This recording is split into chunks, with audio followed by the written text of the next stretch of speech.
काशी बाहर आओ, तुम उस कबर्ड में अच्छी नहीं लग रही हो, अंदर कुछ हो जाएगा आपको, जल्दी बाहर आओ। नहीं मम्मा, मुझे कुछ नहीं होगा, मैं बस आ जाऊंगी अब। ठीक है फिर ये मैं खुद ही अकेले खा लेती हूँ। Just wait for me mama, I am coming, I am here, देखो। ही, अब तो मैं पहुंच ही गई, अब तो मैं ही खाऊंगी ट्रीट्स।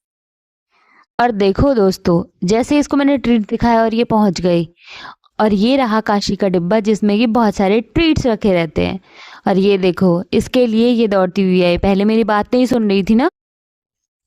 सॉरी मम्मा, अब नेक्स्ट टाइम से नहीं होगा, अभी तो ट्रीट्स खिला दो ना प्लीज।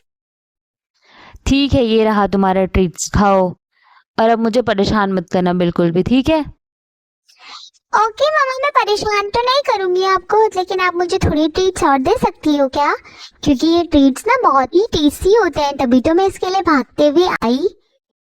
ऑफ कोर्स ये सारी ट्रीट्स तुम्हारी तो है काशी।